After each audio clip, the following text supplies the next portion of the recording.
Hi everyone, David Wood here with Brother Rashid. Brother Rashid, I'm sure you've noticed there's some things going on right now. Really? Yeah. In Israel, in Gaza, you've got Hamas. But one of the interesting things is that little Hamas invasion where they went over, under, and through fences to go on a killing spree, to massacre as many Jews as possible. They called this the Aqsa flood. Yeah. I'm sitting here looking at this and I'm thinking, why would they call it the Aqsa flood? What's that got to do with storming the land and killing men, women, and children? Yeah, they called it Al-Aqsa flood. And if you go back to the history of Hamas, all their operation, all their attacks, they call them religious names. For example, the Saif al-Quds, the sword of Quds, which is the same holy place. They call it al-Quds, Beit HaMikdash. It's like the holy site. Wait, why would they give it religious names? You're saying this had something to do with religion? Of course it has to do with religion. So this whole massacre on October 7th, Hamas is claiming they are doing it for the sake of the mosque, because Jews, every time they enter the mosque, they are unclean, they should not have been there. And remember the intifada, the second intifada started when Sharon entered the mosque. So for them, no Jew, no Christian should put his foot there, because we are unclean and they are the clean ones. That's the first thing. Second, they own that place. They own it because Muhammad went on a night journey there. He tied his burak in the western wall and he ascended to heaven from where the Dome of the Rock is right now. He went there, he got the 5 prayers, he came back, he took his burak back, and that's why they claim the ownership of that place. We need to dig into it. It starts from the Quran, chapter 17, verse 1. Exalted is he who took his servant, Muhammad, by night, so nobody can see him, from Al-Masjid al-Haram, which is where Mecca is, to Al-Masjid al-Aqsa, that place. Note here, back in the days, at the time of Muhammad, he called it Al-Masjid al-Aqsa, but it was a Jewish site.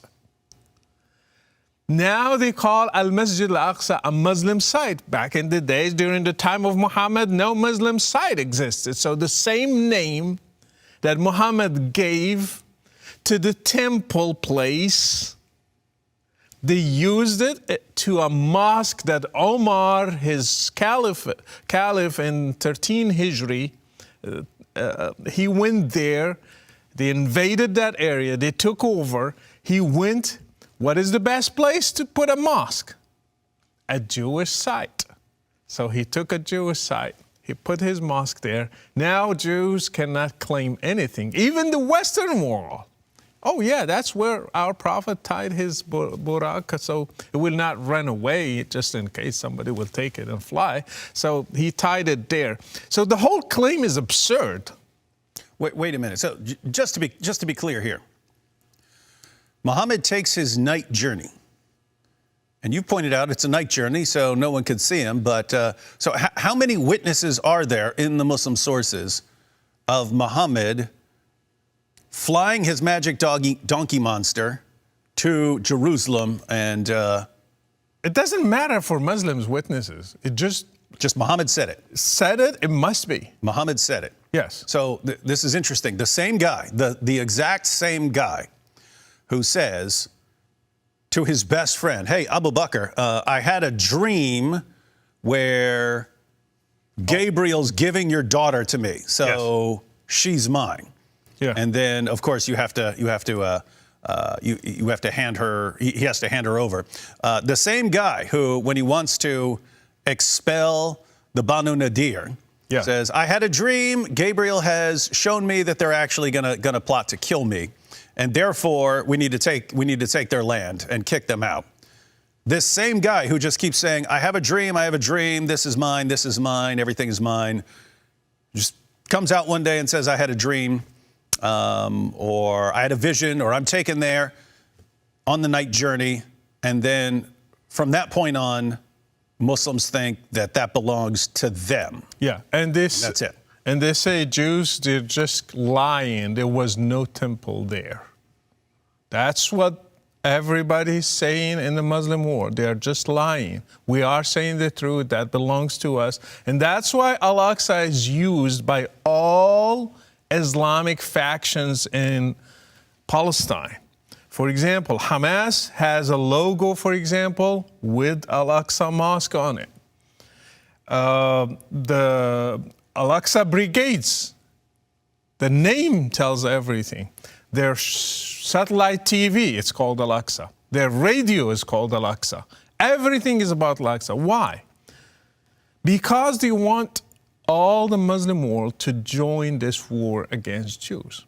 The only thing they can do it to play the religious element. So this is a holy site. This is a holy war. These pigs and apes are trying to take our own holy site. The second most important mosque in history, they say, it's where Muhammad prayed his first prayers towards that place. You remember that when he prayed, he tried to please the Jews, so he prayed towards Jerusalem. When they rejected him, he switched to Mecca. So they say it's very important. Well, if it was really important, why he switched? He didn't really care. Yeah, it's always interesting how Allah's eternal revelations changed based on Muhammad's feelings when he's interacting with people.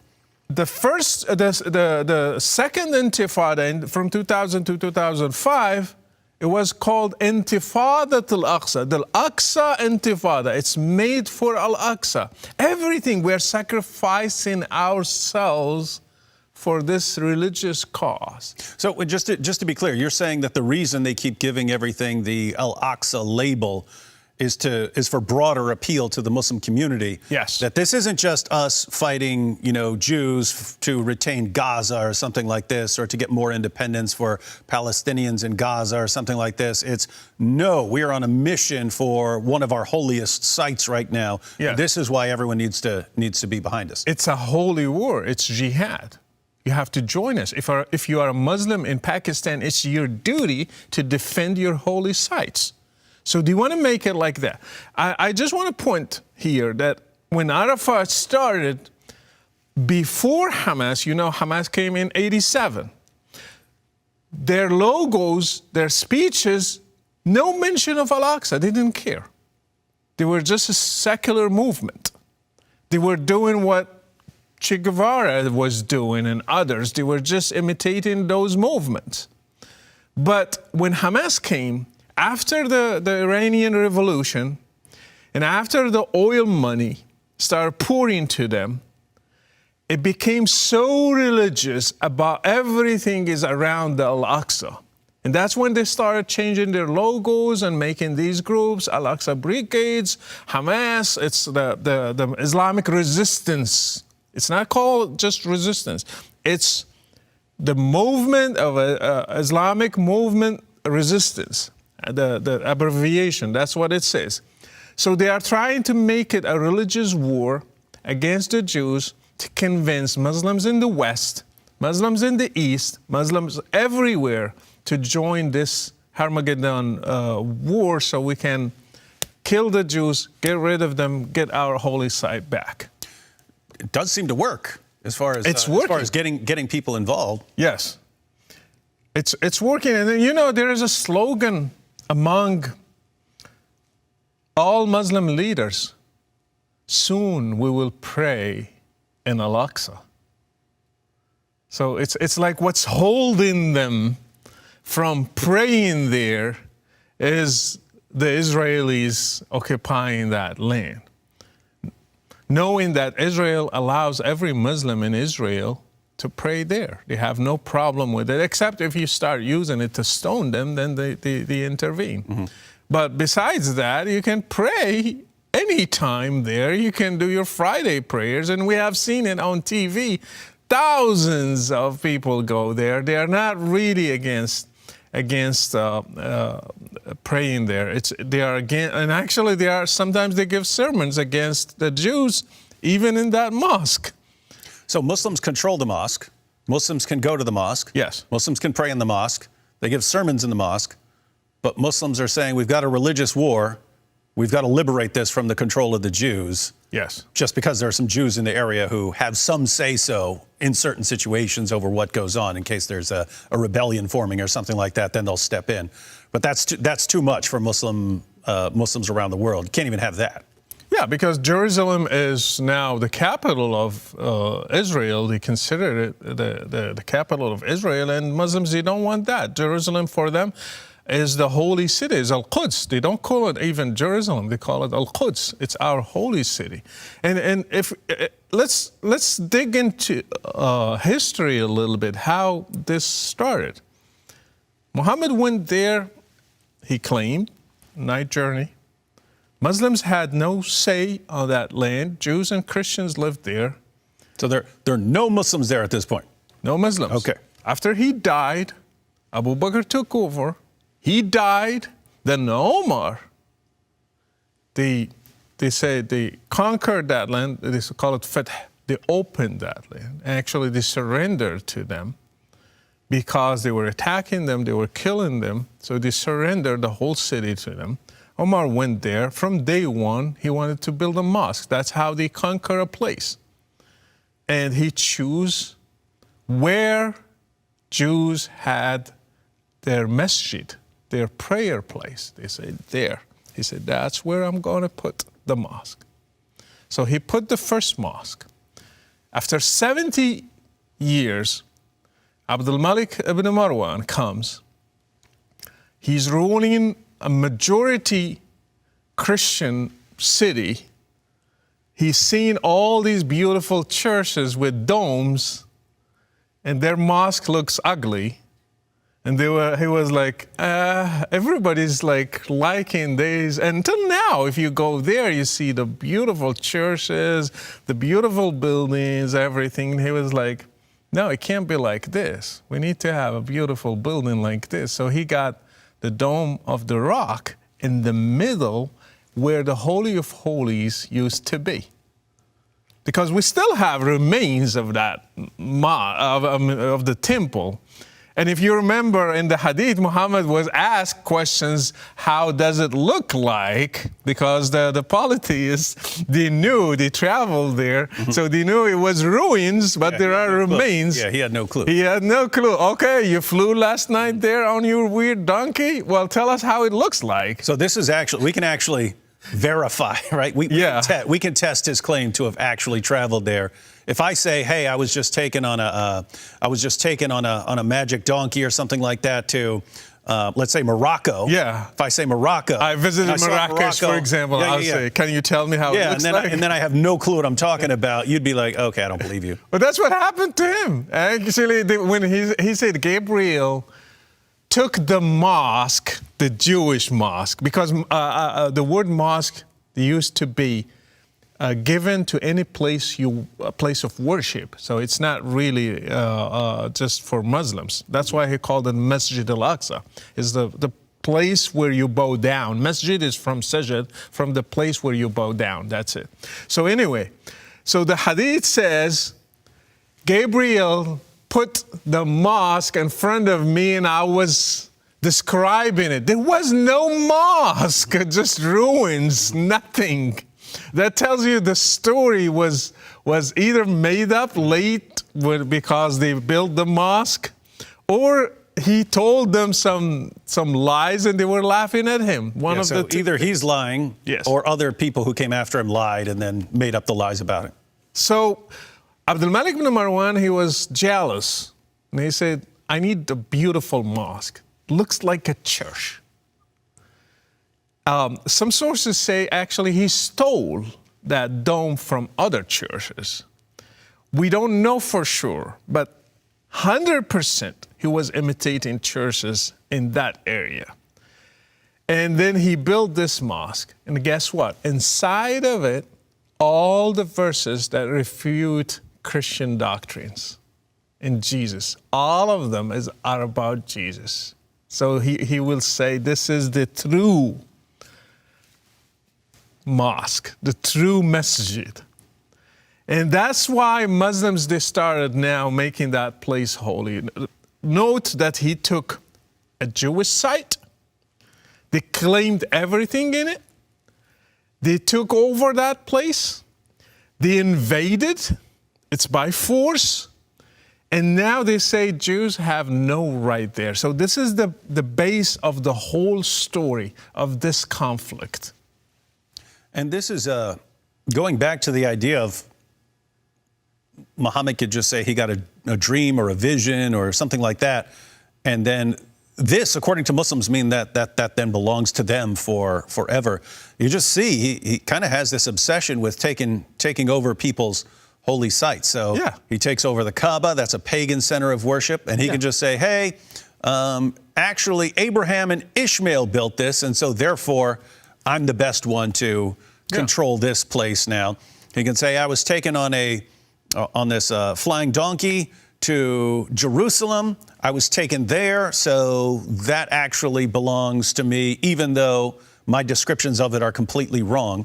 But it's the same principle. I mean, Hagia Sophia. Yes, exactly the same thing I was going to mention. Yeah, that's the heart of the Christian world at this point, to have that massive church right there. Now it's a mosque. Yeah. Now it's a mosque. And so it's always interesting to me that the rules only apply in one direction. Yeah. Because if today you were to take over a mosque and turn it into a church, it would be international news, and it would be, this is wrong, this is immoral, we condemn this is the worst thing ever. Islam has been doing that for 14 centuries, taking over places of worship. You know what's worse? There's a lie circulating around the Muslim world since I grew up, and still I see it until today. It says that Jews are digging under the dome of the rock so they can make it fall down so they can build their temple. I went there, I checked, I went there, they are digging, but not under that. They're digging around because all Israel is history. Yeah.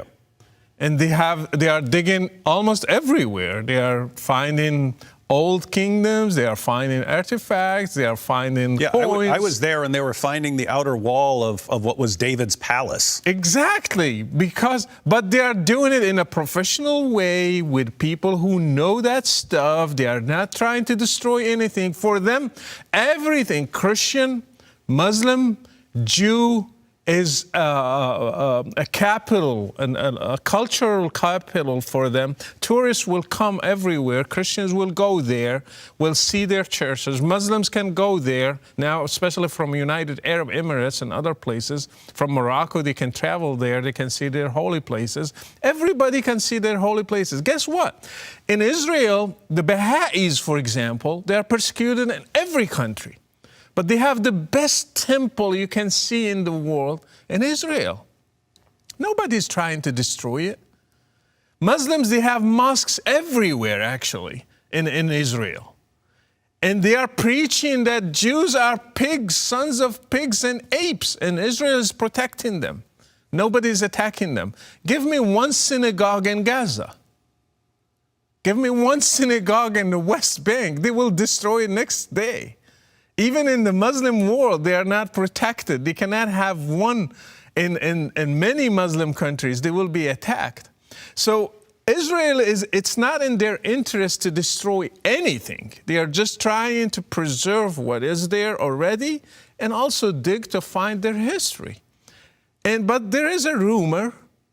They are trying to destroy it so they can build the temple again, and they can destroy so they can incite other Muslims to join this holy war. And so you talked about the rumors. These are the same rumors where Israelis are poisoning the water with sex hormones to turn to make the young girls want to go commit fornication, and Israel is training birds and snakes and so on to be spies and to go and bite people and so on. So there are always conspiracies going on. So you're pointing out that this particular rumor is meant to make Muslims globally concerned that if they don't act now, if they don't do something, Jews are going to dig under there. It's just going to swallow up Al-Aqsa Mosque, and then so they can rebuild their temple. So you have to act now, or it'll be too late. It will be too late. And actually, just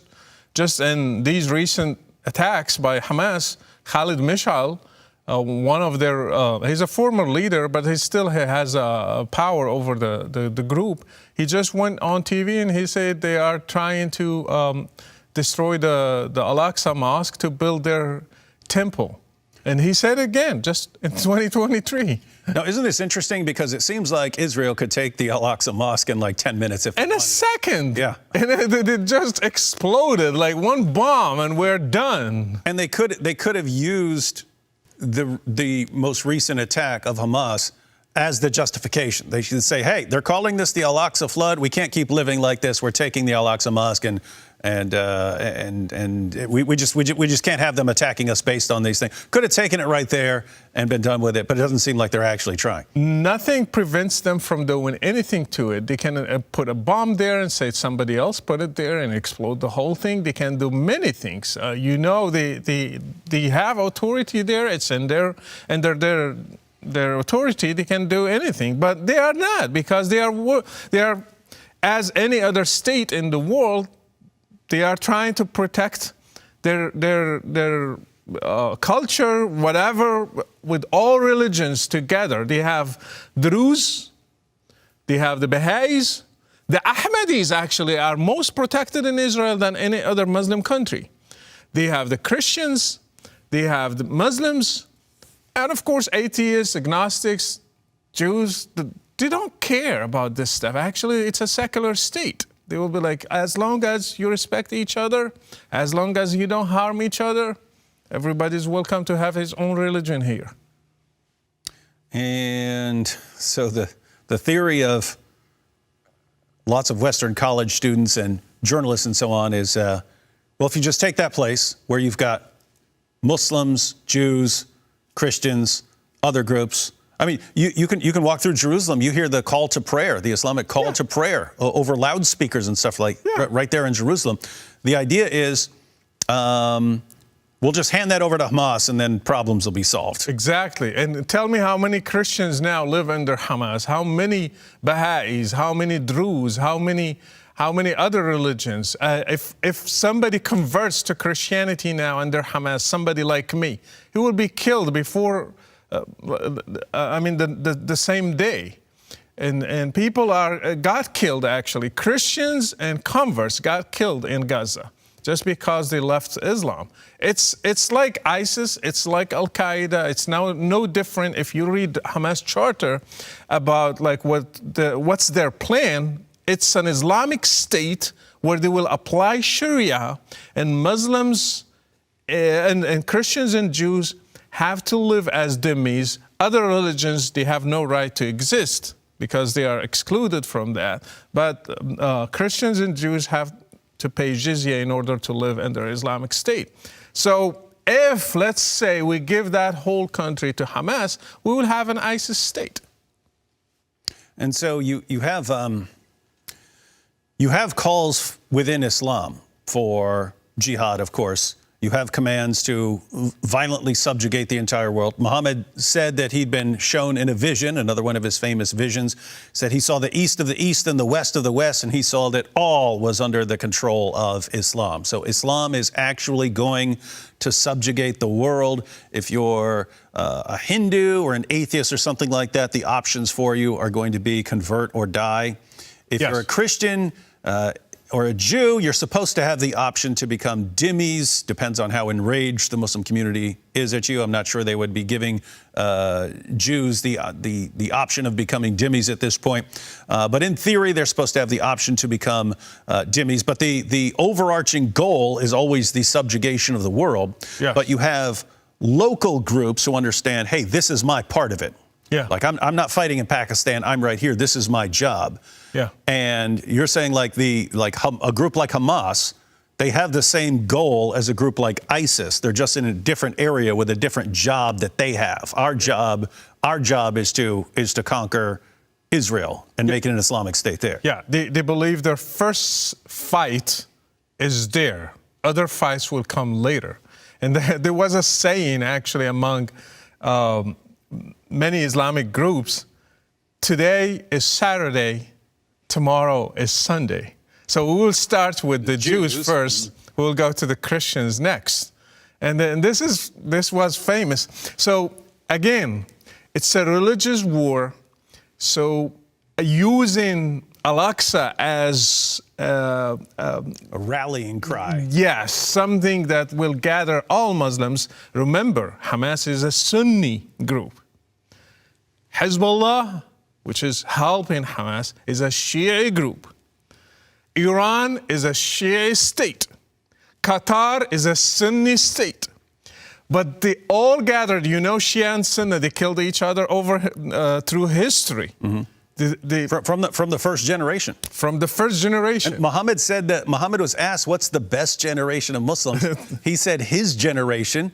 His generation, you had Aisha, the mother of the faithful, march an army out against Ali, the commander of the faithful. There were Muslims on both sides of this battle who had fought alongside Muhammad at Badr and Uhud. Yes. And now they're slaughtering each other in the name of Allah. Yeah. And that's the best generation. This is why it's so difficult nowadays to say, hey, Sunnis and Shias, stop fighting and so on. You guys stop fighting when, wait a minute, the best generation almost annihilated itself killing each other. And yet even this group, 14 centuries of fighting between Sunnis and Shias, and there's one thing that will unite them. Yes, exactly. So they united. They killed each other. They hate each other. Until now, they celebrate the death of Aisha. The Shiite, they celebrate the death of Aisha. They call Abu Bakr and Omar, they call them thieves and liars and bloodsuckers and all kind of names. But they all came together against Jews because the enemy of my enemy is my friend. So we become brothers. Let's help each other get rid of the Jews. Let's not look at our differences. Qatar is funding them, hosting their leadership. Even they are Sunnis, and Hezbollah is helping them, even if he is Shia. Iran is helping them with weapons and training, even if they are Shia. For them, the most important thing is let's try to get rid of the Jews, of the state of Israel. Let's get back Al-Aqsa Mosque. Let's unite for this holy reason first and solve our differences later. Yeah, and lots of groups seem to have that same mentality. It kind of reminds me of like the LGBTQ against Islamophobia, right? Like, hey, let's unite now and settle our differences later. Well, and they're supporting now the Free Palestine, and I'll be like, we are welcome to live under Hamas jurisdiction. Yeah, just try it. Yeah. Matter of fact, just go spend a month there and then come back and tell us if you can come back.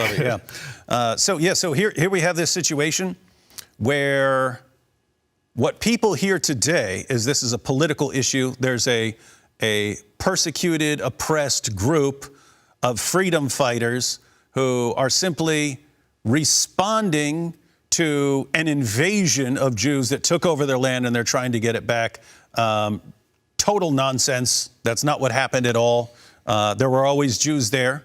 There were always Jews there, and there was no Palestinian group. It was part of it was part of the Ottoman Empire. Yeah. Ottoman Empire gets defeated, and the nations in control agree that Jews should have some land on there that they control themselves because the other groups want to exterminate them. Yeah. And so but then it gets spread into a myth, like Jews just moved there and kicked people off their land. Not what happened, but it gets represented as this sort of political situation. You're pointing out that for Muslims, it actually has it's a religious issue. And in order to rally people around their cause, they appeal to the religious issue.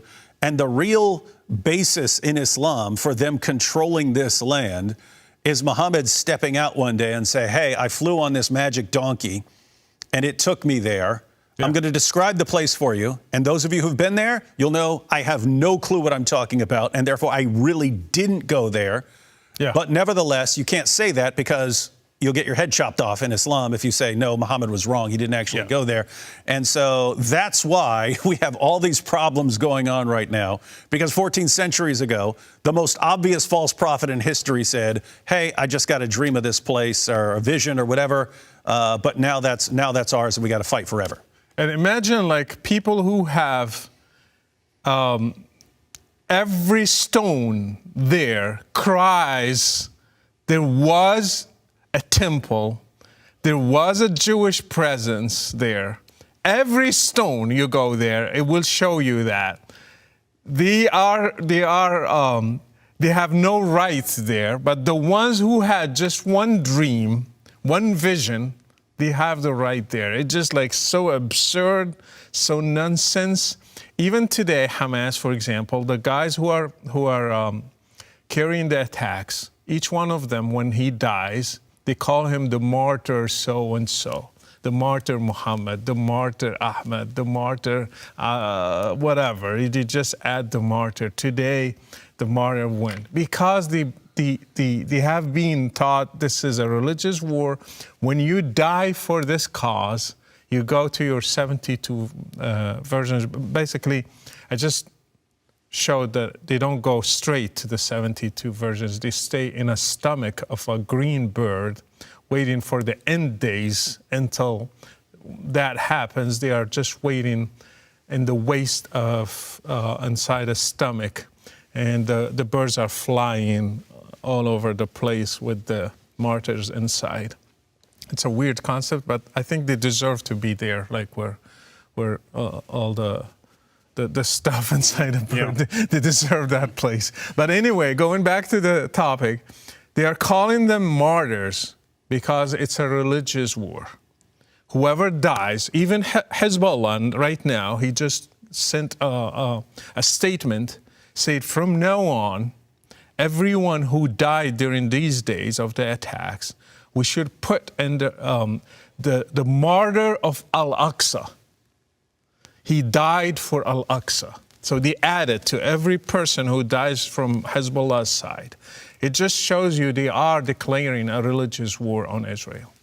And lots of people don't understand the psychological impact these teachings have on Muslims. Yes. Muhammad said in the Quran he didn't know what Allah was going to do with him. Yeah. He didn't, and this is in the context. This is even in the context of salvation. The hadith that's connected to that. A Muslim, Uthman, different Uthman, not the Caliph Uthman, but a Muslim named Uthman dies, and then a woman says, "Oh yes, he's blessed in paradise now." And Muhammad says, "Like, what are you talking about?"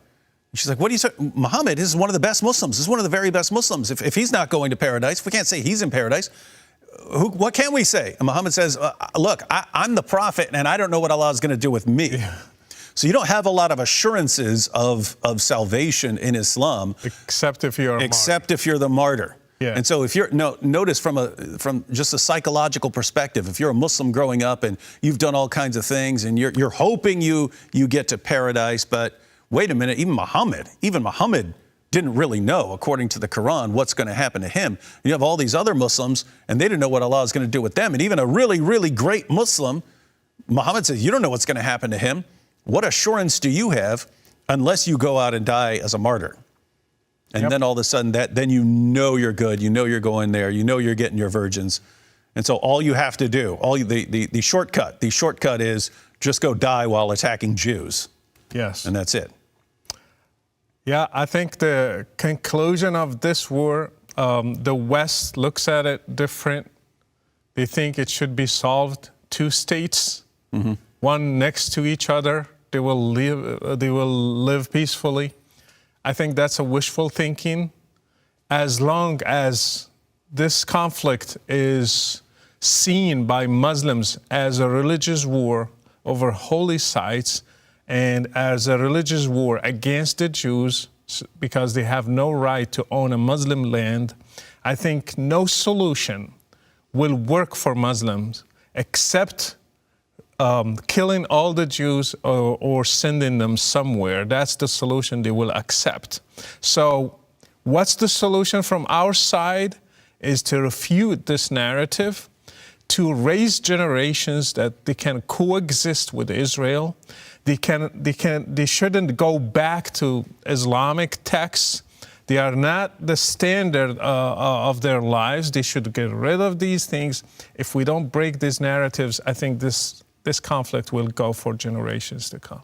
So this is why we expose false prophets. Yes. False prophets come and false prophets go. People claim to speak for God, and sometimes, they die and then they just go away. Muhammad's teachings have been influencing a lot of people for 14 centuries. A lot of violence, a lot of bloodshed, and as you've explained, this is viewed as a religious war, and it's a religious war that's going to continue until people's faith in Muhammad is shaken. Yes. And the best way to do that, ladies and gentlemen, is to study the life of Muhammad. You can learn one important fact about Muhammad and just share that as much as possible. But I would encourage you, if this is a topic you're interested in, learn some basic information about Muhammad and start spreading it. Because notice, even if people just know what the real basis of even the recent conflict is, if people just knew the facts about how Israel's formed, if people understand what is actually driving Hamas as opposed to what people are saying is driving Hamas. If people learn any of that, they can expose a lot of the lies. But at the end of the day, we have to expose Muhammad.